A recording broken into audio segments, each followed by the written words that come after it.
Hello students, I am Gaurav Dane, lecturer in civil engineering department of government polytechnic college Sendhwa. आज मैं आपके साथ valuation and rent fixation की unit की वीडियो सीरीज़ का पार्ट 7 लेक्चर शेयर करने जा रहा हूँ। ध्यान से इसे सुने समझें और अपने नोट्स बनाते चलें। बहुत इंपॉर्टेंट लेक्चर है आज ये, जिसमें हम न्यूमेरिकल डिस्कस करेंगे। सबसे पहले हम देख लेते हैं रिकेप ऑफ लास्ट लेक्चर। पहला पॉइंट हमने जो लास्ट लेक्चर में देखा था वो था हमारा understand the concept of quantity survey method of depreciation. क्या होता है उसकी 2-3 लाइन की डेफिनेशन देखी थी हमने। Understand methods of valuation of land, किसी भूमि के वैल्यूएशन की क्या क्या विधियाँ होती है वो हमने देखा था। तीसरा मेथड है हमारा understand methods of valuation of properties, properties के मूल्यांकन की क्या क्या विधियाँ होती है वो हमने समझी थी। इन्हीं दोनों के बेसिस पे आज हमें न्यूमेरिकल्स भी देखना है, तो आप इस लेक्चर को सुनने के साथ साथ पिछली बार तक जो मैंने आपको पढ़ा दिया है वो ज़रूर थोड़ा सा रिवाइज ज़रूर कर लें, ताकि न्यूमेरिकल्स आपको अच्छे से समझ में आने लगे। लास्ट पॉइंट था, देखा था हमने लास्ट क्लास में, capitalised value and years purchase. Capitalised value और ईयर्स परचेज का भी मुझे ज़रूरत पड़ेगा न्यूमेरिकल में, तो वो अपने नोट्स अपने साथ में रखें इस लेक्चर को देखने के वक्त आप अपने, और उन डेफिनेशंस को ज़रूर रिवाइज करते चलें जब न्यूमेरिकल्स देखेंगे आप। इस लेक्चर के जो लर्निंग आउटकम्स हैं, in this video the students will be able to write the factors affecting the value of a property. कौन कौन से ऐसे फैक्टर्स हैं जो किसी भी प्रॉपर्टी के मूल्यांकन को अफेक्ट करते हैं, जिस पर उस प्रॉपर्टी की मूल्यांकन निर्भर करता है। Define gross income and net income, gross income and net income को परिभाषित करना है। अंडरस्टैंड आउटगोइंग्स एंड देयर टाइप्स, आउटगोइंग्स क्या होती है और उनके विभिन्न प्रकार के टाइप्स क्या होते हैं, विभिन्न प्रकार क्या होते हैं वो हम देखेंगे। और solve numericals related to valuation of a property और बिल्डिंग, प्रॉपर्टी या बिल्डिंग के मूल्यांकन के कैसे परीक्षा में न्यूमेरिकल्स पूछे जाते हैं उसके बारे में हम इस लेक्चर में सीखेंगे। आज का सबसे पहला टॉपिक है हमारा फैक्टर्स अफेक्टिंग वैल्यू। किसी भी प्रॉपर्टी या बिल्डिंग या संपत्ति की मूल्यांकन किन किन कारणों पर निर्भर करता है वो हमें देखना है। सबसे पहला फैक्टर है हमारा सप्लाई एंड डिमांड। आवश्यकता कितनी है किसी भी पर्टिकुलर चीज़ की, संपत्ति की या किसी भी प्रॉपर्टी की, उसकी सप्लाई और डिमांड, आवश्यकता और सप्लाई पे निर्भर करता है। If there are few buyers compare to number of properties available for sale in a particular locality, this will result in low prices and vice versa. इस पॉइंट को आप ऐसे समझें, मान लीजिए आपको कोई भी चीज़ खरीदनी है, मान लीजिए आपको एक छोटा सा पेन खरीदना हो।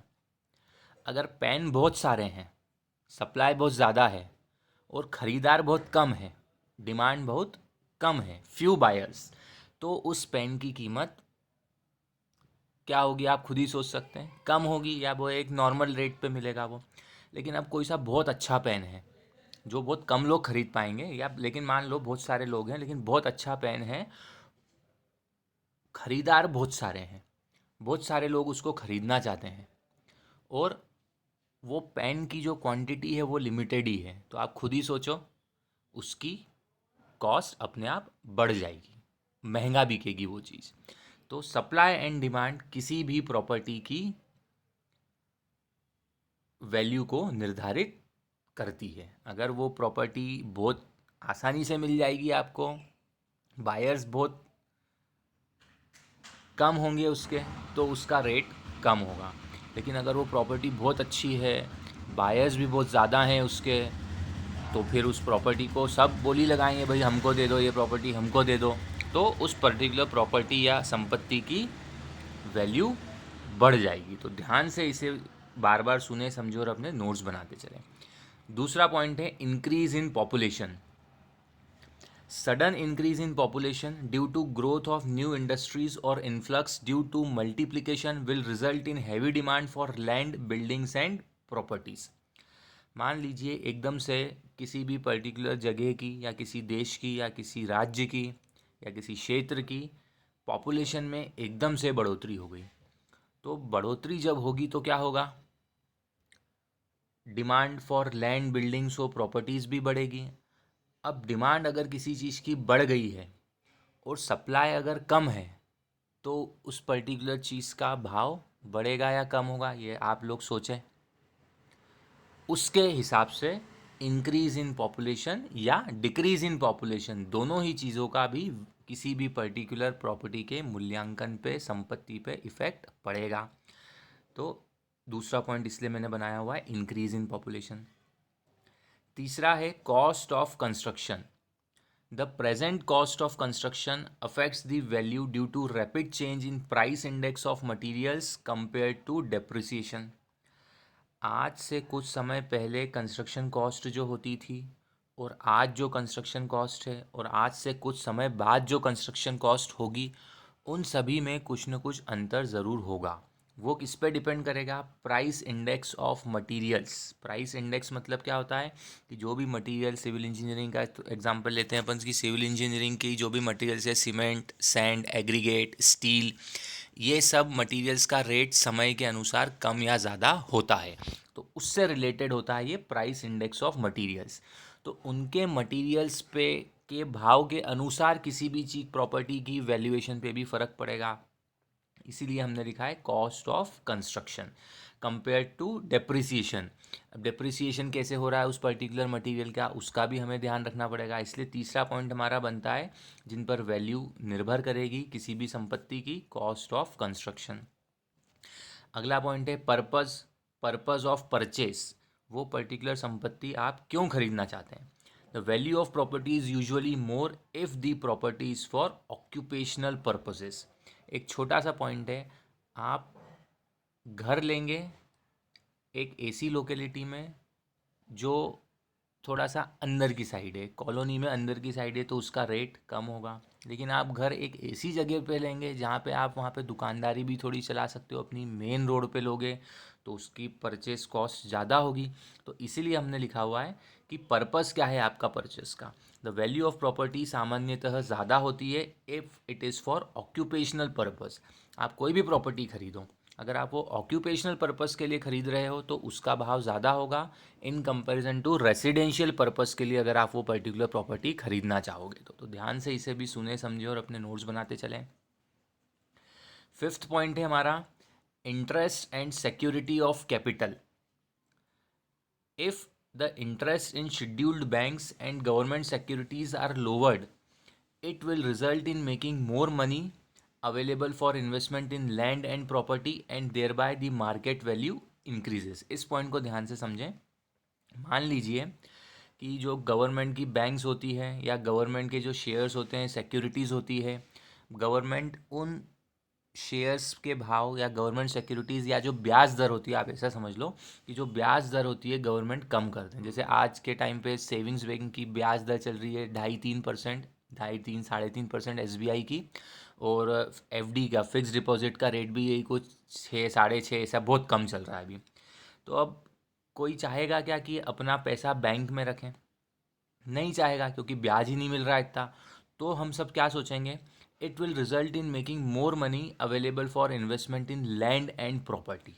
तो हम सब लोग क्या सोचेंगे कि हम वो वाला पैसा हमारा बजाय बैंक में रखने के कहीं पे हम इन्वेस्ट कर देते हैं, किसी ज़मीन या प्रॉपर्टी में इन्वेस्ट कर देते हैं, जिससे हमें ज़्यादा मुनाफा हो इन कंपैरिजन टू बैंक में FD या सेविंग्स अकाउंट में वो पैसा पड़ा रहे।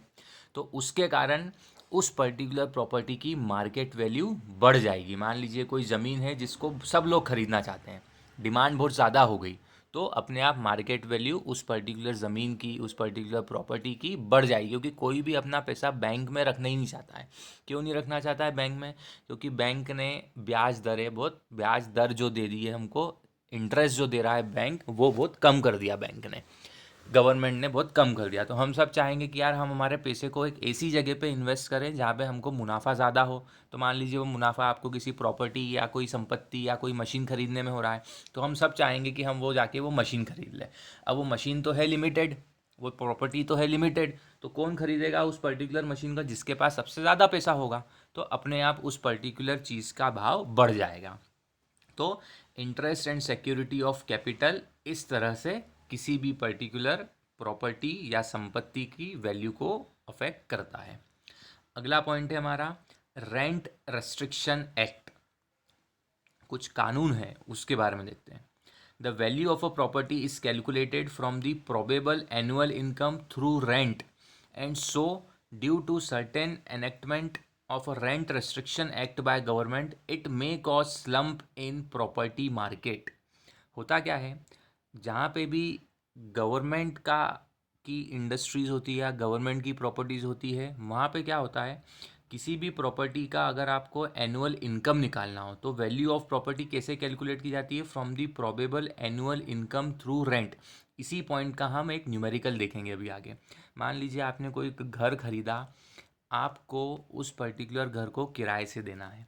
आपने कोई बड़ा शोरूम खरीदा, आपने कोई बहुत बड़ी दुकानदारी डाली और आपको उस पर्टिकुलर प्रॉपर्टी को किसी गवर्नमेंट एजेंसीज़ को या भले ही एक प्राइवेट एजेंसीज़ हो लेकिन जिसके कुछ न कुछ रूल्स हो, उसको आपको किराए पे देना है। तो सबसे पहले अपन क्या निकालेंगे, उस प्रॉपर्टी की वैल्यू निकालेंगे, यह मानते हुए कि प्रोबेबल अंदाज़न सालाना इनकम कितनी है किराए से वो प्रॉपर्टी जो ले सकती है। लेकिन इसी के साथ साथ गवर्नमेंट के कुछ रूल्स हैं, दायरे हैं, due to certain enactment. Enactment of rent restriction by the government का मतलब यहाँ पे ये है कि गवर्नमेंट के कुछ न कुछ रूल्स हैं कि आप इससे ज़्यादा इस पर्टिकुलर चीज़ पे पैसा नहीं ले सकते किसी से। तो आप भले ही सोचो कि यार मैंने मेरी ये प्रॉपर्टी बनाई है तो भले ही इतनी सी प्रॉपर्टी है या एक रूम का घर किचन का रूम है, तो मैं इसको 50,000 रुपये महीने के किराए पे देना चाहता हूँ। लेकिन क्या आपसे कोई 50,000 रुपये महीने के किराए पे वो कोई रूम लेगा? क्या नहीं लेगा। क्यों? क्योंकि भाई गवर्नमेंट के रूल्स हैं कुछ न कुछ कि इतने ज़्यादा महंगे पे तो आप दे ही नहीं सकते। तो उसकी वजह से भी कहीं ना कहीं स्लम्प हो जाता है। स्लम्प मतलब गिरावट हो गई या कमी आ गई इन प्रॉपर्टी मार्केट में। तो कुछ न कुछ रेस्ट्रिक्शंस है गवर्नमेंट के कि भाई ये पर्टिकुलर चीज़ अगर आप रजिस्टर्ड कॉलोनी में ये घर बना रहे हो, जैसे आपने सुना होगा इंदौर में आईडीए की कॉलोनी होती है, इंदौर डेवलपमेंट अथॉरिटी। तो ठेकेदार ने भले ही वहाँ पे वो चीज़ अपने हिसाब से बना दी हो, लेकिन उस पर भी कुछ न कुछ रेस्ट्रिक्शन है कि ये पर्टिकुलर घर ऐसे मन चाहे रेट पे नहीं बेच सकता वो। नहीं तो आप कहीं ना कहीं गवर्नमेंट के रूल्स को ध्यान में रखते हुए भी देख सकते हो। क्यों? क्योंकि वो कहीं ना कहीं गवर्नमेंट के रूल्स के अंदर आ रही है। लेकिन होता क्या है, उसकी वजह से कहीं ना कहीं ठेकेदार को कुछ नुकसान तो हुआ ही है। It may cause slump in property market. जैसे हाउसिंग बोर्ड हो गया, हाउसिंग बोर्ड कोई अपनी कॉलोनी बनाता है, जैसे आपने बड़वानी में सुना होगा, हर ज़िले में होती है, बड़वानी में होती है, इंदौर में भी हाउसिंग बोर्ड की कॉलोनियाँ हैं। तो जो हाउसिंग बोर्ड्स की कॉलोनियाँ होती है उनका रेंट मन चाहे तरीके से डिसाइड नहीं होता है।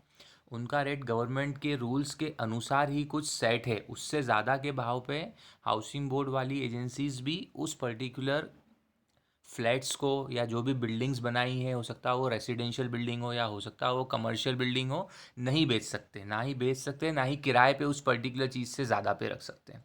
भले ही हाउसिंग बोर्ड के जो अधिकारी लोग हैं वो चाहे कि नहीं यार इस पे तो इतना रेट मिलना चाहिए, लेकिन फिर भी गवर्नमेंट के रूल्स है कि नहीं, इस पे हम इससे ज़्यादा रेंट पे या इससे ज़्यादा पे इसको बेच ही नहीं सकते।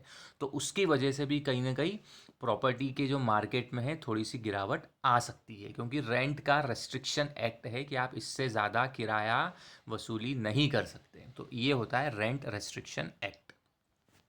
अगला पॉइंट है हमारा improvement of public schemes. Public schemes क्या होता है? नॉर्मल जो सुविधाएं दी जाती है पब्लिक स्कीम्स, जैसे सीवर लाइन हो गई, वाटर लाइन हो गई, इलेक्ट्रिसिटी सप्लाई हो गया, इससे रिलेटेड ये वाला पॉइंट है। देखते हैं हम आगे। Any public service scheme like sewer line, water line, electricity supply, etc. to an area which is lacking in such amenities will make the land value go up।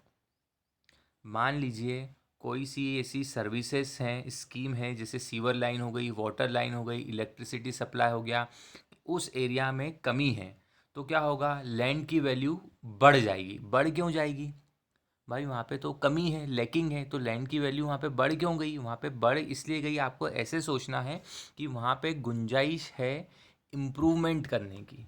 तो वहाँ पे क्या हम सोचेंगे, ऐसा उल्टा सोचना है इसमें। ऐसा नहीं कि भाई जहाँ पे कमी है तो वहाँ पे तो लैंड की वैल्यू कम होना चाहिए, लेकिन इम्प्रूवमेंट करना है हमको, तो इम्प्रूवमेंट करने का वहाँ पे स्कोप है। तो इसलिए हम क्या चाहेंगे, एज ए ठेकेदार मैं क्या चाहूँगा कि मैं उस ज़मीन को अभी ख़रीद लेता हूँ, कुछ समय बाद वहाँ पे सब ये स्कीम्स आएंगी, तो जब वो आएंगी तो मेरी ज़मीन की वैल्यू बहुत बढ़ जाएंगी, ऐसा सोचना है इसमें। तो इसलिए मैंने लिखा हुआ है कि land value will go up.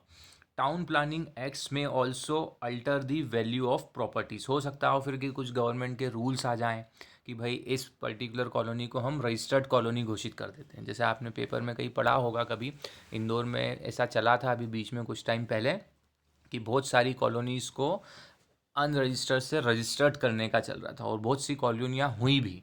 तो जिन लोगों ने भी अनरजिस्टर्ड कॉलोनियों में अपने मकान दुकान लेके रखे थे पहले से, और अब वो कॉलोनियाँ रजिस्टर्ड हो गई, तो रजिस्टर्ड होने की वजह से गवर्नमेंट की जो स्कीम्स होती हैं, जैसे सीवर लाइन डलवाना, वाटर लाइन डलवाना, इलेक्ट्रिसिटी सप्लाई 24 घंटे देना, ये सब चीज़ें वहाँ पे स्वतः आने लग जाएगी।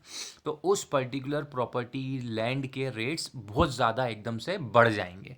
इसलिए मैंने ऐसा लिखा हुआ है कि इम्प्रूवमेंट ऑफ पब्लिक स्कीम्स, की ऐसी जगह पे आपने पहले ज़मीन या कोई ज़मीन या प्रॉपर्टी खरीद के रख ली जहाँ पे ये सब सुविधाएं पहले नहीं थी, लेकिन होने वाली है और आपको ये पता था और आपने खरीद लिया, तो एकदम से उस पर्टिकुलर ज़मीन की वैल्यू में बढ़ोतरी आ जाती है। इसलिए लिखा है मैंने, इम्प्रूवमेंट ऑफ पब्लिक स्कीम्स भी किसी भी संपत्ति की प्रॉपर्टी की वैल्यू को अफेक्ट करता है।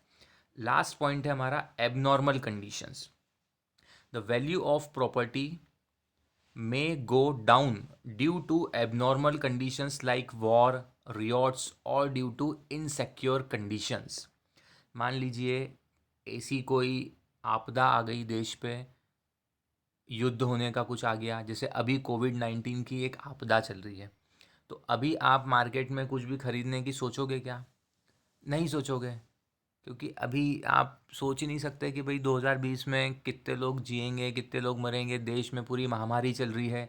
तो इस तरह के केसेस में क्या होता है, वैल्यू ऑफ प्रॉपर्टी घट सकती है। मे गो डाउन लिखा है, ज़रूरी नहीं है हर जगह की घटेगी ही, कुछ जगह की बढ़ भी सकती है, क्योंकि कुछ लोगों को पता होगा कि यार 2020 थोड़ा सा डिफ़िकल्ट है, लेकिन आगे लाइफ कोई ख़त्म नहीं हो रही है। जिनका ऐसा माइंडसेट होगा तो उन पर्टिकुलर जगहों की वैल्यू बढ़ भी सकती है, तो लोग वहाँ पे अभी इन्वेस्ट करना चालू कर देंगे। लेकिन बहुत ज़्यादा डर भी है लोगों में कि क्या पता क्या होगा, तो कोई अभी पैसा नहीं लगाना चाहता है किसी भी चीज़ में, तो हो सकता है उस प्रॉपर्टी की वैल्यू कम भी हो जाए। इसीलिए मैंने लिखा है the value of property may go down, कम भी हो सकती है, बढ़ भी सकती है, लेकिन may go down due to abnormal conditions like war, riots, दंगे हो जाए, युद्ध हो जाए, और due to insecure condition. Insecure condition मतलब कोई भी आपदा आ जाए, जैसे कोविड-19 एक आपदा है, सोचा नहीं था किसी ने ऐसा हो जाएगा, लेकिन हो गया। तो इन सब चीज़ों पे इसको बहुत ध्यान से समझते हुए लिखें। इन सब चीज़ों पे किसी भी प्रॉपर्टी की वैल्यू का मूल्यांकन का इफ़ेक्ट पड़ता है। ये सारे पॉइंट है। इन्हीं किसी से पॉइंट से रिलेटेड, जैसे रेंट रेस्ट्रिक्शन एक्ट हो गया, इससे रिलेटेड अभी हम न्यूमेरिकल भी देखेंगे कि कैसा न्यूमेरिकल बनता है। चलिए, अगली डेफिनेशन है हमारी आज की, gross and net income. Gross income is the amount of money a person earns in 1 year before taxes and includes income from all sources। Gross income या ग्रॉस मुनाफा या ग्रॉस सैलरी क्या होता है, एक कोई भी बंदा है, एक कोई भी पर्सन है, सालाना कितना कमा रहा है, is the amount of money a person earns in 1 year before taxes. अभी कोई टैक्सेस नहीं देने हैं उसको, सिर्फ ग्रॉस है, पूरा उसकी कमाई कितनी है, and includes income from all sources, जितनी भी उसकी सोर्सेस है वहाँ सभी से उसकी सालाना आय जितनी हो रही है, कमाई जितनी हो रही है, उसे ही ग्रॉस इनकम कहा जाता है। अब नेट इनकम क्या होता है? Net income also referred to as net profit भी बोलते हैं कभी इसे, भाई कई बार नेट अर्निंग्स भी बोलते हैं, या बॉटम लाइन भी बोलते हैं।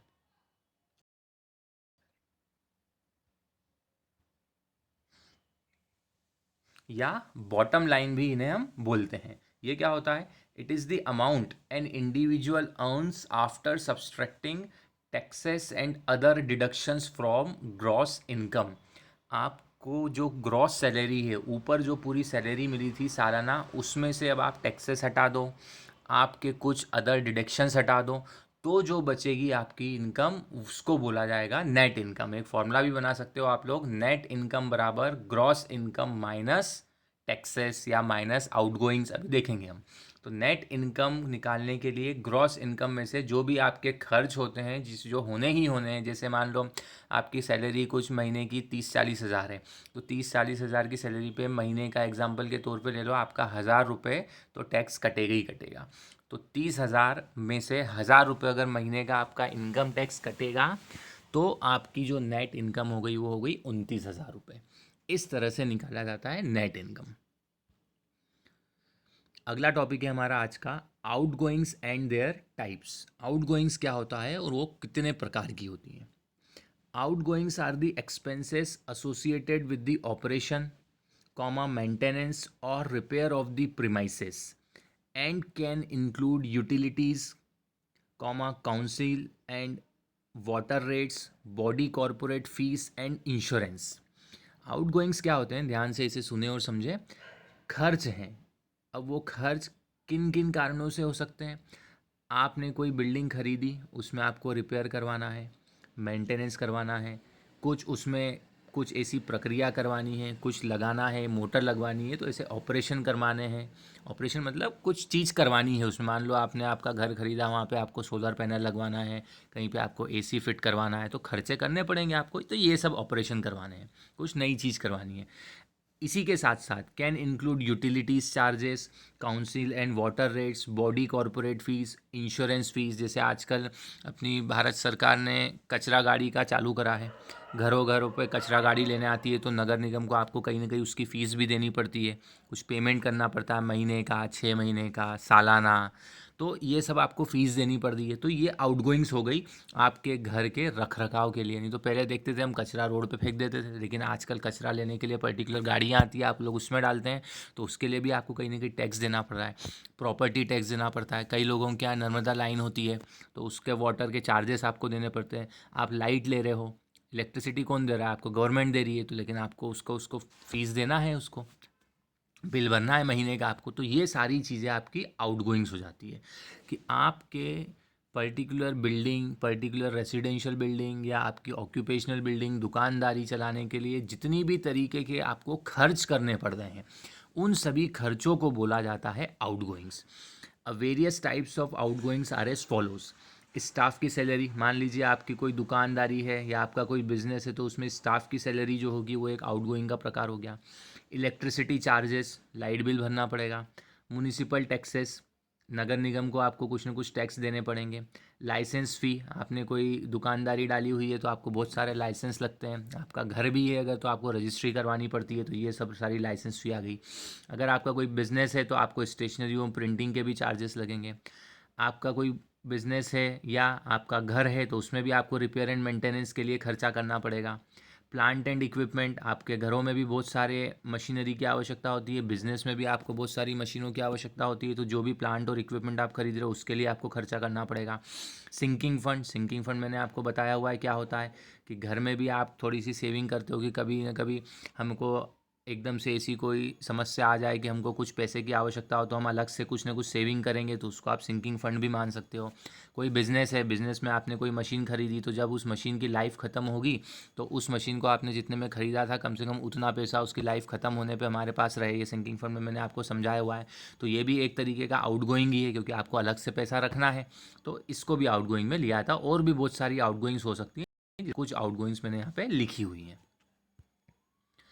अब अपन स्टार्ट करते हैं आज के इम्पोर्टेंट लेक्चर का, न्यूमेरिकल स्टार्ट करते हैं।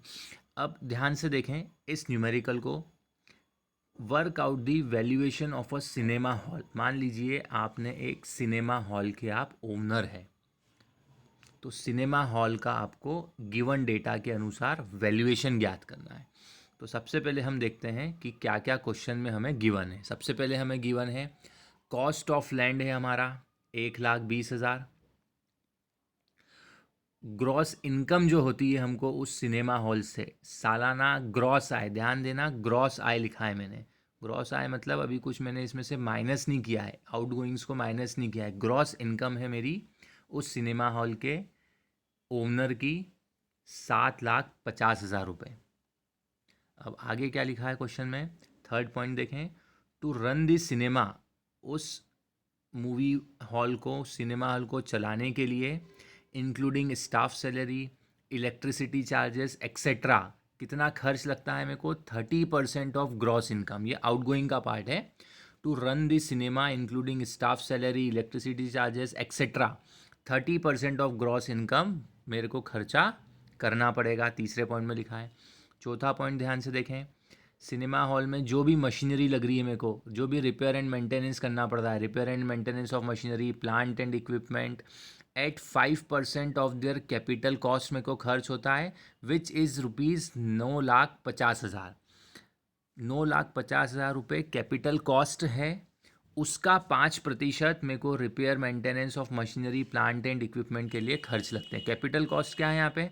जो भी मेंटेनेंस, जो भी मशीनरी, प्लांट और इक्विपमेंट मैंने ख़रीदे हैं उस पर्टिकुलर सिनेमा हॉल को चलाने के लिए, वो मैंने मान लो 9,50,000 रुपये में ख़रीदे थे, इसलिए लिखा है वो उसकी कैपिटल कॉस्ट है।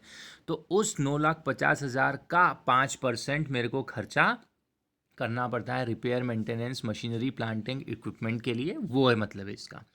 फिफ्थ पॉइंट है sinking fund for machinery. Sinking fund, कोई मशीनरी मैंने खरीदी तो कभी ना कभी सिंकिंग फंड की डेफिनेशन याद करें। सिंकिंग फंड की डेफिनेशन बोलती थी कोई भी मशीनरी आपने खरीदी है तो कभी ना कभी वो उसकी यूज़फुल लाइफ ख़त्म होगी। तो यूज़फुल लाइफ जब ख़त्म होगी तो हमारे पास उस मशीन को जितने में खरीदा था कम से कम उतना अमाउंट तो रहे। तो जो भी मशीनरी मैंने खरीदी उसके लिए सिंकिंग फंड के नाम पे मैं जो अलग से पैसा रखना चाहता हूँ उसका रेट कितना लेना है मेरे को? 4%। और उस पर्टिकुलर मशीन की लाइफ कितनी माननी है मेरे को? 25 साल। इसलिए मैंने लिखा है sinking fund for machinery whose life is estimated as 25 years at 4% after allowing 10% scrap value. After allowing 10% scrap value का क्या यूज़ है यहाँ पे, कैसे करेंगे, मैं न्यूमेरिकल के सॉल्यूशन में आपको समझाता हूँ। अभी के लिए आप ध्यान रखें कि सिंकिंग फंड लेना है मेरे को, उसमें रेट ऑफ इंटरेस्ट लेना है 4%, नंबर ऑफ ईयर्स एन है 25 साल। अगला आउट गोइंग से 6 पॉइंट देखें। Insurance premium is ₹10,000 per annum. Insurance के प्रीमियम के नाम पे जो मेरे को खर्चा देना है मेरे सिनेमा हॉल का सालाना, वो है ₹10,000। लास्ट पॉइंट लिखा हुआ है assume YP for 60 year. YP मतलब है यहाँ पे ईयर्स परचेस। ईयर्स परचेस की डेफिनेशन ज़रूर देख ले जिनको याद नहीं हो अपने नोट्स में। Assume years purchase for 60 years at 8%। Years purchase निकालने के लिए रेट ऑफ इंटरेस्ट जो आई दिया हुआ है वो दिया हुआ है 8%, and redemption of capital eight 4%। ये बताऊंगा मैं आपको न्यूमेरिकल में इसको कैसे यूज़ करना है। Annual repair of hall at 2% of gross income. उस सिनेमा हॉल के सालाना रिपेयर का खर्च कितना हमको लेना है? 2% ऑफ ग्रॉस इनकम। तो ये सारी चीज़ें आपको दी हुई है। इस डेटा के हिसाब से आपको उस सिनेमा हॉल की मूल्यांकन करना है आज। ऐसा एक क्वेश्चन है। तो देखो अब इसमें सोचना हमको ऐसा है, वैल्यूएशन का मतलब क्या होता है कि आज उस पर्टिकुलर प्रॉपर्टी का भाव कितना होगा। तो एक जनरल सा पहले आप सोचें कि कोई सा भी क्वेश्चन आ जाएगा, जैसा मैं सोचने का बोल रहा हूँ आपको वैसा आप ध्यान रखें कि कोई सा भी आपको क्वेश्चन आ जाए कि आपको इस पर्टिकुलर चीज़ का मूल्यांकन करना है, वैल्यूएशन करना है, तो एक जनरल सा सेंस क्या होगा, हमारा सोच ऐसी बनेगी हमारी कि सबसे पहले हम हमारे माइंड में लाएंगे कि इस पर्टिकुलर सिनेमा हॉल से मेरे को बनाने के लिए मेरे को कितना खर्चा लगा था। तो बनाने के लिए जितना खर्चा लगा था उसमें मैं कैसे सोचूंगा, सबसे पहले मैं ज़मीन खरीदूंगा तो कॉस्ट ऑफ लैंड मेरे को अंदाज़ा होना चाहिए जो न्यूमेरिकल में दी हुई है। फिर जब मैंने इसको पूरा बना दिया तो उस पर्टिकुलर चीज़ से मेरे को मुनाफा कितना होगा, तो वो बोलूँगा मैं, ग्रॉस इनकम बोलते हैं उसको, तो वो मेरे को दी हुई है न्यूमेरिकल में 7,50,000 रुपये। फिर मैं सोचूंगा कि जब ये पूरी चीज़ मैंने खड़ी कर दी, अब इसको चलाने के लिए मेरे को बहुत सारे खर्चे भी तो करने पड़ेंगे, तभी तो मुनाफा होगा भाई। कोई सिनेमा हॉल में पिक्चर देखने आएंगे तो उनको सब सुविधा भी देनी पड़ेगी मेरे को, तो वो सब सुविधाओं को बनाए रखने के लिए जो सारे खर्चे मेरे को करने पड़ेंगे उन्हीं को अपन बोलते हैं आउटगोइंग्स।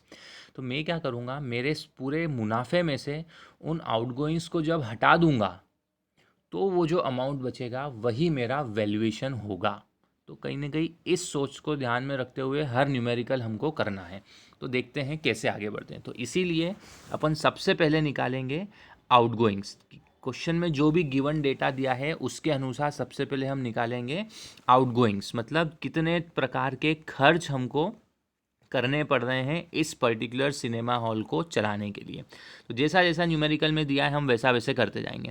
पहला तो कॉस्ट ऑफ लैंड है, ये कोई खर्च नहीं है। दूसरा ग्रॉस इनकम है, ये कोई खर्च नहीं है। तीसरा देखो, सिनेमा हॉल को चलाने के लिए स्टाफ की सैलरी, इलेक्ट्रिसिटी चार्जेस एक्सेट्रा के लिए क्या खर्च है? 30% ऑफ ग्रॉस इनकम। तो सबसे पहला पॉइंट मैंने सॉल्यूशन में देखो यही बनाया, cinema hall running cost per annum. Cinema hall की जो रनिंग कॉस्ट है पर एनम, उसको चलाने के लिए कितना खर्चा करना है मेरे को, 30% ऑफ ग्रॉस इनकम। तो मैंने कैलकुलेट कर लिया 30% ऑफ ग्रॉस इनकम कितनी है, 7,50,000। तो 30% निकाल लिया मैंने 7,50,000 का। 30% मतलब 30 डिवाइडेड बाय 100 इंटू 7,50,000। ये कैलसी में आप लोग कैलकुलेट करें, 7,50,000 का 30%, 7,50,000 इंटू 30/100।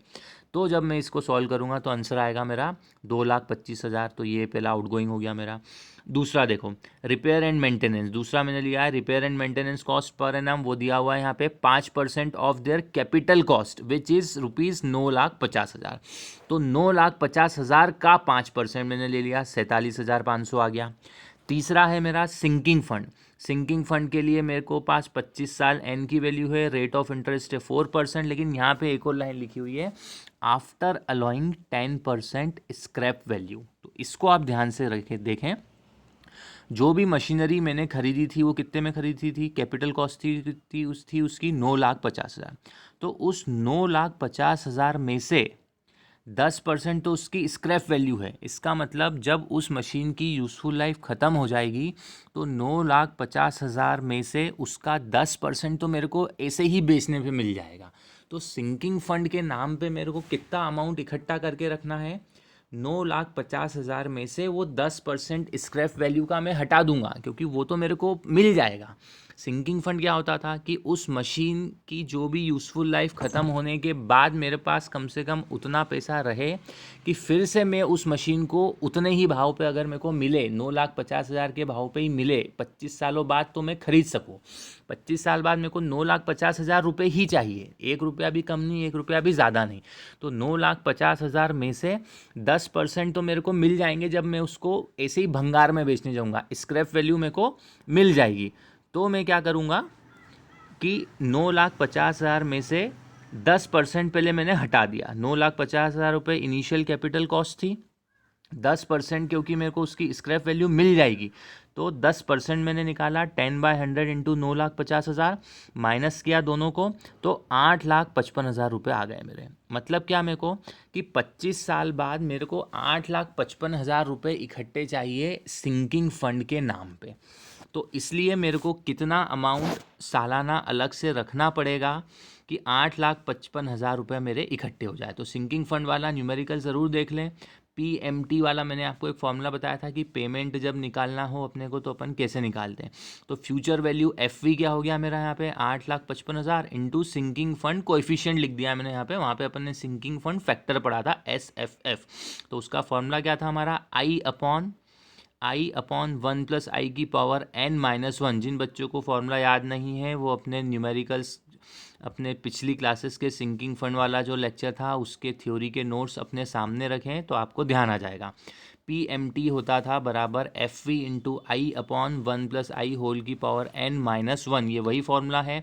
FV की जगह 9,50,000 नहीं रखेंगे, 8,55,000 रुपये रखेंगे, क्योंकि 9,50,000 में से 10% तो मेरे को उस पर्टिकुलर मशीन को भंगार में देने के बाद मिल जाएगा। चाहिए कितना मेरे को, 9,50,000 में से 10% हटा के, तो मेरे को 8,55,000 रुपये चाहिए 25 साल बाद 4% की ब्याज दर के हिसाब से। तो मैंने फॉर्मूला लगा के जब कैलकुलेट करा तो सिंकिंग फंड के नाम पे मेरे को कितना अलग से पैसा रखना पड़ेगा, वो आ गया मेरा 20,530 रुपये। तो ये भी मेरी एक आउटगोइंग है, क्योंकि अलग से मेरे को निकाल के रखना पड़ेगा। चौथा पॉइंट देखें, अगला पॉइंट देखें, इंश्योरेंस प्रीमियम। इंश्योरेंस के नाम पे मेरे को 10,000 रुपये सालाना अलग से निकाल के खर्च करने पड़ेंगे। तो मैंने लिख दिया इंश्योरेंस प्रीमियम एनुअली पेड ₹10,000 हो गया। अगला क्या था मेरा, ये इधर देखिए, एनुअल रिपेयर के कारण 2% ऑफ ग्रॉस इनकम मेरे को अलग से निकाल के खर्चा में करना पड़ेगा। तो बिल्डिंग रिपेयर की एनुअल कॉस्ट निकाल ली मैंने, 2% of gross income. Gross income कितनी थी हमारी न्यूमेरिकल में, ये रही 7,50,000 रुपये अपनी ग्रॉस इनकम थी। तो इसलिए मैंने यहाँ पे 2% ऑफ 7,50,000 निकाला, तो वो आ गया मेरा 15,000 रुपये। तो ये सारी जो 5 पॉइंट हुए आपके, cinema hall, repair maintenance, sinking fund का अमाउंट, इंश्योरेंस प्रीमियम और बिल्डिंग रिपेयर, ये सारी मेरी आउटगोइंग्स हो गई। तो इस स्टेप में मैंने सारी आउटगोइंग्स का योग लिया है। तो आप वो लोग करके देखेंगे सभी लोग, तो वो आएगा आपका 3,18,030 रुपये। तो अब मेरे को कितना मुनाफा हो रहा था, ग्रॉस इनकम कितनी थी, 7 लाख, ग्रॉस इनकम थी मेरी 7,50,000 रुपये। उस 7,50,000 की ग्रॉस इनकम में से मेरे जो खर्चे हो गए सालाना, आउट गोइंग्स कितनी हो गई मेरी, 3,18,30 रुपये। तो मेरी नेट इनकम कितनी हो गई, नेट इनकम का फॉर्मूला है gross income minus out goings. Gross income में से आउट गोइंग्स को हटा दूंगा मैं, तो मेरी नेट इनकम हो जाती है। इसलिए 7,50,000 में से 3,18,030 रुपये मैंने हटा दिए, तो मेरा आंसर आ गया 4,31,970 रुपये। तो ये हो गई मेरी नेट इनकम। अब आप लोग ध्यान करें, किसी भी प्रॉपर्टी की कैपिटलाइज्ड वैल्यू निकालने का मैंने आपको लास्ट क्लास में डेफिनेशन भी समझाया है, उसे बार बार समझें, नोट्स में पढ़ें अपने, और किसी को याद नहीं हो तो। कैपिटलाइज्ड वैल्यू का फॉर्मूला होता है net income into years purchase.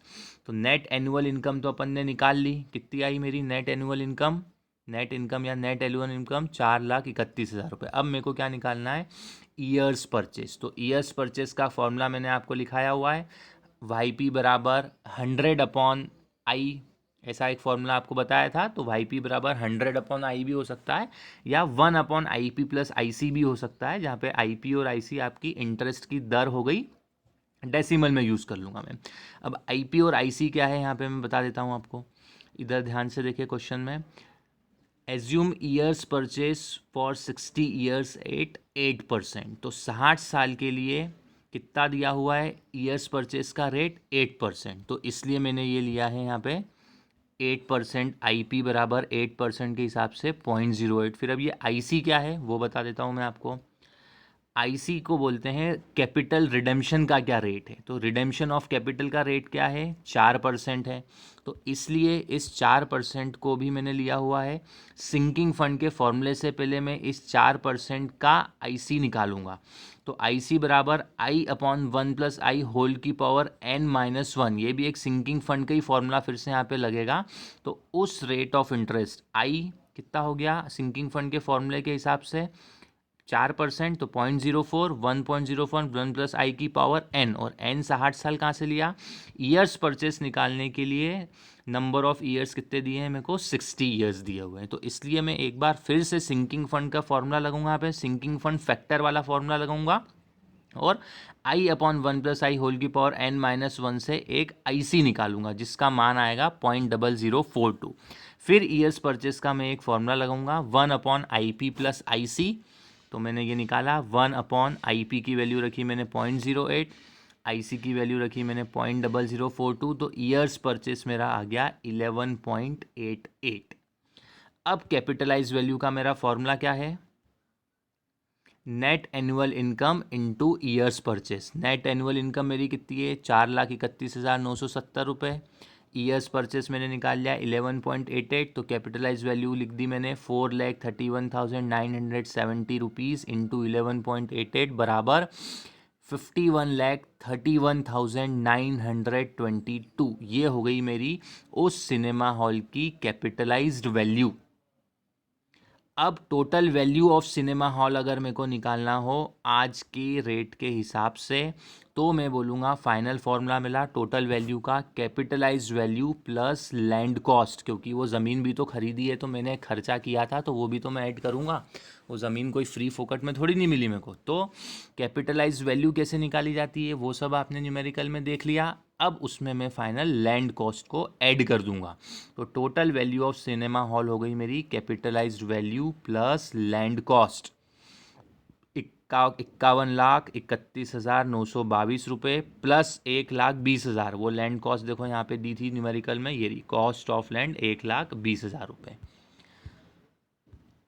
तो फाइनल वैल्यूएशन जो हो गया इस सिनेमा हॉल का वो मैं बोलूँगा 52,51,922 रुपये। तो इस तरह से किसी भी प्रॉपर्टी का वैल्यूएशन ज्ञात किया जाता है गिवन डेटा के अनुसार। ध्यान से बार बार इस न्यूमेरिकल को सुने समझे और समझते हुए सॉल्व करें, एग्ज़ाम में इस तरह के न्यूमेरिकल आ सकते हैं। चलिए एक और न्यूमेरिकल हम देखते हैं, जिसमें अब हम सिविल इंजीनियरिंग की एक आरसीसी फ्रेम्ड स्ट्रक्चर का न्यूमेरिकल है, उसको देखते हैं हम कि उसमें किस तरह का न्यूमेरिकल बन सकता है। क्वेश्चन है A RCC framed structure, 8-storied buildings having a cubical content of 1400 meter cube was constructed 50 years back on a freehold tenure land to measure about 1100 metre square. एक आरसीसी फ्रेम्ड स्ट्रक्चर है, 8 मालों का, 8 storey building, जिसका cubical content दिया हुआ है 1400 cubic metre, जिसे 15 साल पहले एक फ्री होल्ड लैंड ली गई थी। फ्री होल्ड और एक और तरह की लैंड होती है, वो मैं समझाऊंगा आपको आगे क्या होता है, जिस पे किसी का हक नहीं होता है। फ्री होल्ड और लीज होल्ड दो तरह की लैंड होती है, वो आगे समझेंगे। अभी आप मान लें फ्री होल्ड टेन्योर लैंड करके कुछ टर्म होती है, जिसका एरिया था 1100 मीटर स्क्वायर एरिया था उसका। 15 साल पहले उसको ख़रीदा गया था और 1400 क्यूबिक मीटर के क्यूबिकल कंटेंट का उस पर कंस्ट्रक्शन किया गया है। ये न्यूमेरिकल है अपना। The building fetches a rent of about ₹14,000 पर मंथ। इस बिल्डिंग से जो किराया मिलता है, इसका जो भी ओनर है उसको कमाई जो होती है वो है 14,000 रुपये पर मंथ। 14,000 रुपये महीने की कमाई होती है।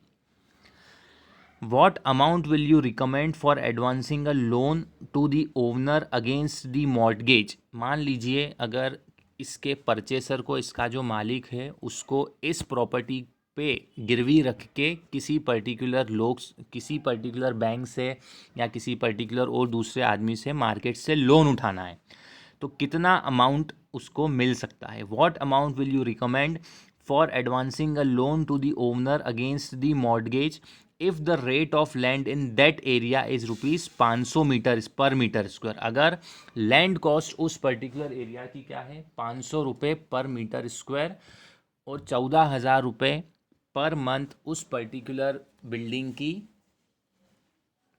रेंट है, मुनाफा है, तो अगर इस बिल्डिंग को किसी के पास गिरवी रख के या इस बिल्डिंग की एवज़ में किसी को मार्केट से लोन उठाना हो तो उसे कितना लोन मिल सकता है, ये हमें निकालना है।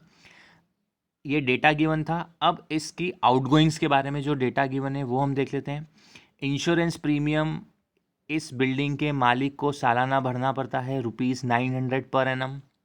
म्यूनिसिपैलिटी के जो टैक्सेस होते हैं वो भरने पड़ते हैं 30% ऑफ ग्रॉस रेंट। मैनेजमेंट और कलेक्शन टैक्स, मैनेजमेंट इस पर्टिकुलर बिल्डिंग को मैनेज करने के लिए जो खर्चा करना पड़ता है इसके मालिक को, वो है 8% ऑफ ग्रॉस रेंट। इस बिल्डिंग के रिपेयर्स के लिए जो खर्चा करना पड़ता है वो है 8% ऑफ ग्रॉस रेंट। इस बिल्डिंग की फ्यूचर लाइफ एज्यूम करनी है हमें 60 साल। Assume the future life to be 60 years. Rate of interest 8% मानना है हमें, and for redemption of capital 5% मानना है। तो इस न्यूमेरिकल को भी हमको ध्यान में वही रखना है। किसी भी चीज़ का वैल्यूएशन अगर हमें ज्ञात करना हो तो हम कैसे निकालेंगे उसका वैल्यूएशन, उसकी जो भी सालाना आय है उसके बारे में जानकारी होनी चाहिए हमको, और उस पे कितना खर्च करना पड़ रहा है उस चीज़ को चलाने के लिए उसके बारे में भी हमको जानकारी होनी चाहिए। तभी जाके हम उस पर्टिकुलर बिल्डिंग का वैल्यूएशन ज्ञात कर सकते हैं। आपको अगर पर्पस ऑफ वैल्यूएशन याद हो तो पर्पस ऑफ वैल्यूएशन में मैंने लिखा था, वैल्यूएशन किसी भी प्रॉपर्टी पे पैसा उठाने के लिए भी किया जाता है। तो ये उस चीज़ का न्यूमेरिकल है कि इस पर्टिकुलर प्रॉपर्टी की एवज़ में मेरे को मार्केट से पैसा उठाना है, तो करना तो वैल्यूएशन ही पड़ेगा। इनडायरेक्टली ये क्वेश्चन क्या कह रहा है कि पहले वैल्यूएशन तो करो तभी तो मार्केट से पैसा उठा पाओगे। तो अभी हमको करना वैल्यूएशन ही है। वैल्यूएशन करना है तो हमारा बेसिक माइंड में वही आना चाहिए कि पहले हम वैल्यूएशन करने के लिए इसका पूरा मुनाफा निकालेंगे, सालाना कितना मुनाफा होता है।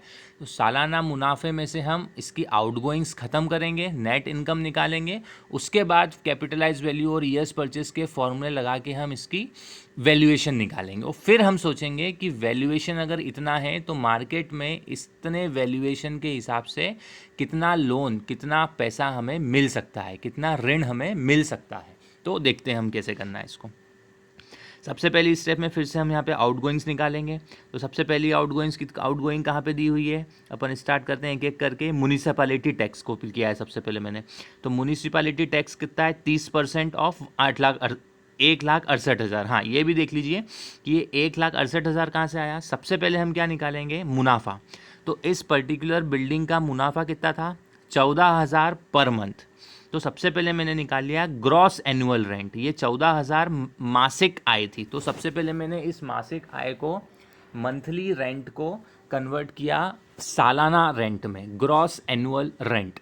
तो सबसे पहले मैं निकालूंगा ग्रॉस एनुअल रेंट बराबर ₹14,000 इंटू 12, 14,000 इंटू 12 करा मैंने, तो आंसर कितना आया मेरा 1,68,000 रुपये। 14,000 इंटू 12 बराबर 1,68,000 रुपये, 1,68,000। अब मैं आउटगोइंग्स निकालता हूँ। तो म्यूनिसिपैलिटी टैक्स था मेरा 30% ऑफ ग्रॉस रेंट, वो निकाल लिया 50,400। मैनेजमेंट एंड कलेक्शन टैक्स था मेरा 8% ऑफ ग्रॉस रेंट, तो वो निकाल लिया 8% ऑफ 1,68,000, 13,440 रुपये है वो।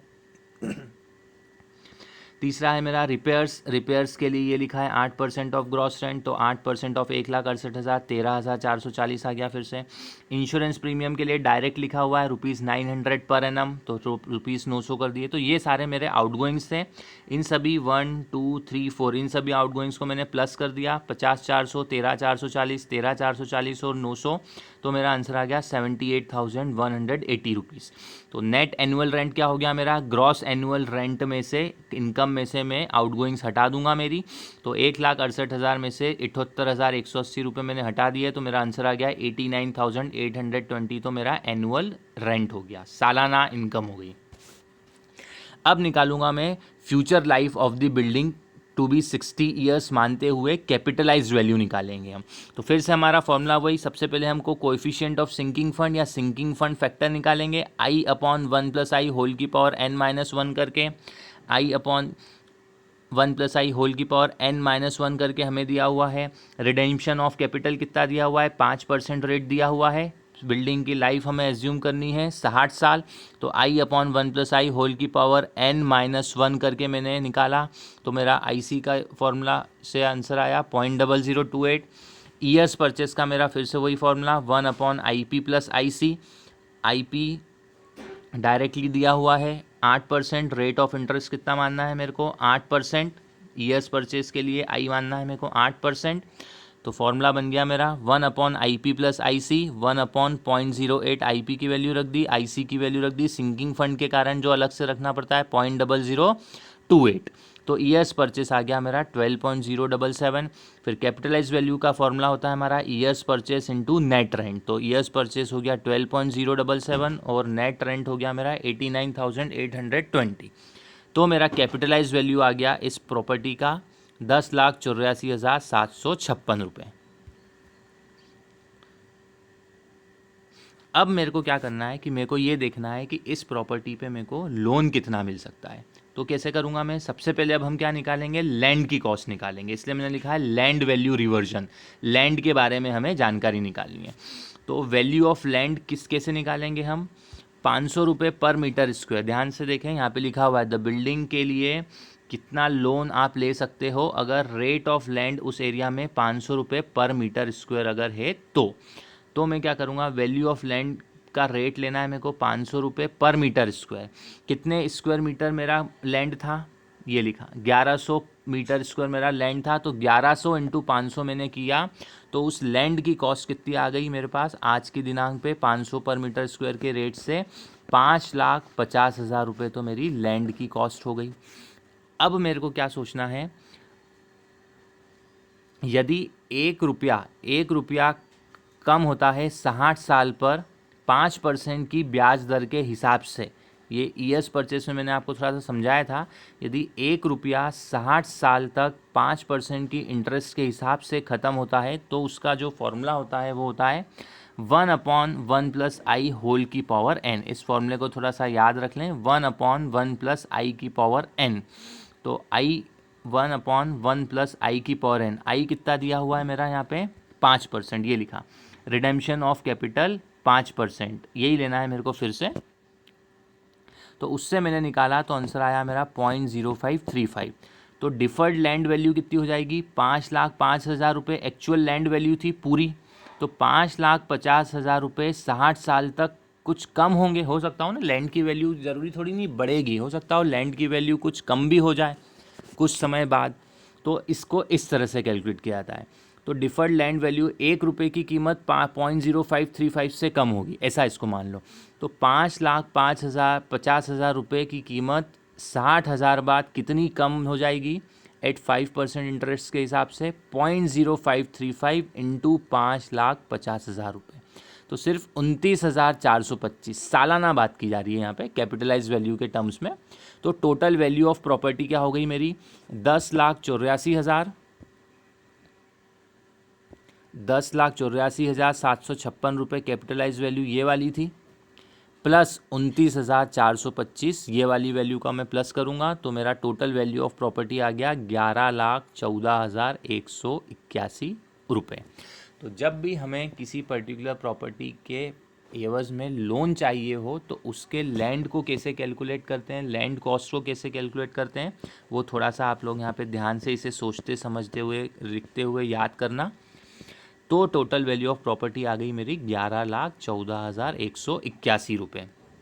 अब मैंने ये एक एजम्पशन लिया है, for advancing loan against legal mortgage of the property the maximum amount recommended is 50%। ये बैंक टू बैंक या जिस भी एजेंसी से आप लोन उठाना चाह रहे हैं उस पर डिपेंड करता है। हो सकता है वो आपको वैल्यू का 80% तक लोन दे दे, 90% तक लोन दे दे, कुछ 100% तक भी लोन दे देती है। लेकिन मैंने एक एजम्पशन लिया है कि आप ऐसे एजेंसी से लोन ले रहे हैं जो आपको आपकी वैल्यूएशन, प्रॉपर्टी की वैल्यूएशन का 50% ही लोन देगी।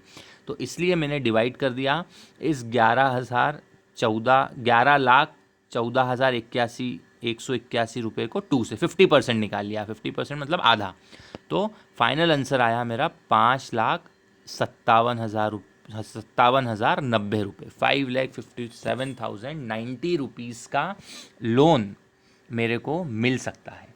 तो ध्यान से इस न्यूमेरिकल को बार बार समझते हुए सुनते हुए लिखना। लेक्चर थोड़ा सा काफ़ी बड़ा हो गया है क्योंकि न्यूमेरिकल समझाने पड़ रहे हैं मुझे, तो आप लोगों के पास तो अपॉर्चुनिटी है इसे पॉज कर करके एक एक न्यूमेरिकल एक टाइम पे करना, एक साथ पूरा मत करना। एक न्यूमेरिकल पहले ये कर लिया अच्छे से, उसको पहले ये फर्स्ट वाला न्यूमेरिकल समझना याद करना, फिर ये पहले ये वाला न्यूमेरिकल अच्छे से समझना याद करना, नोट्स रिवाइज करना बार बार अपने पिछले, फिर ये न्यूमेरिकल अटैम्प्ट करना समझना, फिर थोड़ी देर बाद इस न्यूमेरिकल को पढ़ना समझना, आपके पास तो वीडियो सेव रहेगा, फिर करना। एक और न्यूमेरिकल मैं आपके साथ डिस्कस कर रहा हूँ इसी क्लास में। अब हमको देखना है किसी भी बिल्डिंग की, गवर्नमेंट बिल्डिंग का अगर हमें रेंट निकालना हो तो कैसे निकाला जाता है। आपको फिर से valuation of purpose of valuation याद करें, उसमें एक पॉइंट लिखा था हमने कहीं ना कहीं या थ्योरी में समझा था कि वैल्यूएशन का एक उद्देश्य ये भी होता है किसी भी पर्टिकुलर प्रॉपर्टी से कितना रेंट लिया जा सकता है वो भी ज्ञात करना। तो तीसरा न्यूमेरिकल उसके बेसिस पे भी बनता है। क्वेश्चन क्या है देखें ध्यान से, calculate the standard rent of a government residential building newly constructed from the following data. एक नई गवर्नमेंट ने कोई सी रेसिडेंशियल बिल्डिंग बनाई है, उसका स्टैंडर्ड रेंट हमें ज्ञात करना है। डेटा दिया हुआ है, cost of land 1,00,000, cost of construction 4,00,000, cost of roads within the compound and fencing 20,000, cost of sanitary and water supply works at the rate of 8%, 8% of the cost of building, cost of electric installation including fans at the rate of 10% of the cost of the building, municipal house tax ₹400 per annum, water tax ₹250 per annum, property tax ₹140 per annum. ये सब data दिया हुआ है। अब आपको ही समझना पड़ेगा कि इस डेटा में से आउटगोइंग्स कौन कौन सी है, तो वो भी अपने को आइडिया होना चाहिए। तो आप थ्योरी को बहुत ध्यान से पढ़ें कि कौन कौन से डेटा न्यूमेरिकल में आउटगोइंग्स हैं और कौन कौन से डेटा से न्यूमेरिकल में आप उसकी वैल्यूएशन निकालने के लिए ग्रॉस इनकम निकालोगे पहले। तो देखते हैं कैसे करना है। बार बार ध्यान से सुने समझे, थ्योरी पूरी रिवाइज करनी पड़ेगी न्यूमेरिकल्स अटैम्प्ट करने के पहले, उसी के बाद न्यूमेरिकल को अटैम्प्ट कीजिएगा। जहाँ भी डाउट आए तो बार बार अपनी थ्योरी पढ़िएगा और उस पर्टिकुलर थ्योरी के लेक्चर का वीडियो सुनना अगर समझ में नहीं आए तो सबसे पहले हम देखते हैं टोटल कैपिटल कॉस्ट कैसे निकालना है।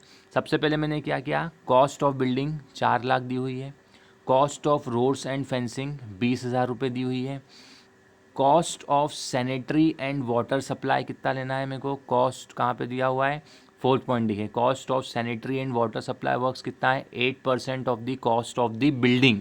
तो बिल्डिंग कॉस्ट 4,00,000 का मैंने 8% निकाला तो वो आ गया मेरा 32,000 रुपये। Cost of electric installation including fans कितना दिया हुआ है, 10% of the cost of the building, cost of the building का 10%, तो 4,00,000 का 10% मैंने निकाला 40,000 रुपये। तो ये सब तो कैपिटल कॉस्ट ही हो गई। ये ध्यान देना कि ये cost of roads, cost of, जैसे इसमें अपन ने लिया, sorry, cost of roads fencing, cost of sanitary और कॉस्ट ऑफ इलेक्ट्रिक इंस्टॉलेशन, ये आउटगोइंग्स नहीं है। आउटगोइंग्स क्या होती है, उस पर्टिकुलर बिल्डिंग को बनाने के, पूरी तरह से बनाने के बाद उसके रिपेयर, मेंटेनेंस या उसके चलाने के लिए होने वाले खर्चे को आउटगोइंग्स बोलते हैं। ये तो सारी कॉस्ट जो दी हुई है बिल्डिंग बनाने के लिए लगने वाली कॉस्ट है, तो इसमें आउटगोइंग्स समझ के कंफ्यूज मत हो जाना। तो इन सब का जब मैंने ऐड किया इन सबको, तो आंसर आया मेरा 4,92,000 रुपये। ये टोटल कैपिटल कॉस्ट हो गई। अब मैं स्टैंडर्ड रेंट कैसे निकाल सकता हूँ, पहला फॉर्मूला ये याद रखना है आपको। किसी भी बिल्डिंग का स्टैंडर्ड रेंट पहले तरीके से हम निकालते हैं, डायरेक्ट हम एज्यूम करेंगे 6% इंटरेस्ट ऑन कैपिटल कॉस्ट, पहले हम एज्यूम करेंगे। तो standard rent eight the rate of 6% interest on capital cost, तो 4,92,000 का मैंने 6% निकाला पहले तरीके से, तो आंसर आ गया मेरा 29,520। ये याद रखना, पहले स्टैंडर्ड रेंट कितना लेते हैं हम, 6% इंटरेस्ट के हिसाब से कैपिटल कॉस्ट के हम एक वैल्यू निकालते हैं, तो वो आ गया मेरा 29,520 रुपये। फिर सेकेंड पार्ट में मैं क्या निकालूंगा, सेकेंड पार्ट में मैं फिर से सेकेंड का ए पार्ट करूंगा, interest on capital cost at the rate of 6%, फिर से वही है लेकिन करना है, सेकेंड पार्ट का ए है ये। तो interest on capital cost at the rate of 6%, फिर से वही आएगा 6% ऑफ 4,92,000, तो आंसर आया 29,520 रुपये। अब मैं निकालूंगा एनुअल रिपेयर्स के लिए जो खर्चा करना पड़ रहा है मेरे को। तो एनुअल रिपेयर्स के लिए जो खर्चा करना पड़ रहा है, तो अब देखते हैं हम एनुअल रिपेयर्स के लिए खर्चे के बारे में क्या क्वेश्चन में दिया हुआ था।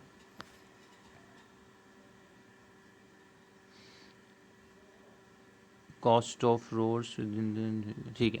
तो एनुअल रिपेयर्स के लिए या तो कभी कभी क्वेश्चन में दिया रहेगा या नहीं भी दिया रहे तो हम एज्यूम कर लेंगे। यहाँ पे क्वेश्चन में जैसे जो डेटा कुछ नहीं दिया है तो वो मैंने एज्यूम कर लिया है।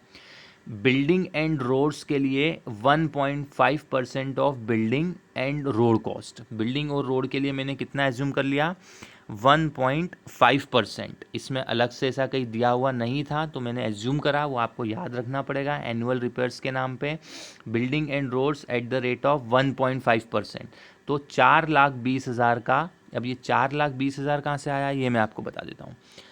कॉस्ट ऑफ बिल्डिंग थी 4,00,000, रोड्स एंड फेंसिंग का था 20,000, तो इन दोनों को मैंने प्लस किया सिर्फ, तो ये 4,20,000 मेरा निकला है। तो इस 4,20,000 का 1.5% मैंने निकाला, तो 6,300 रुपये आ गया। Sanitary and water supply eight the rate of 1% of the cost, तो 32,000 रुपये कहाँ से लिया मैंने, ये लिया है, देखो ये 32,000 रुपये सैनिटरी एंड वाटर सप्लाई के लिए कितना था आंसर मेरा, खर्च कैपिटल कॉस्ट कितनी थी, सिर्फ 32,000 रुपये। तो इस 32,000 का 1% मैंने लिया है।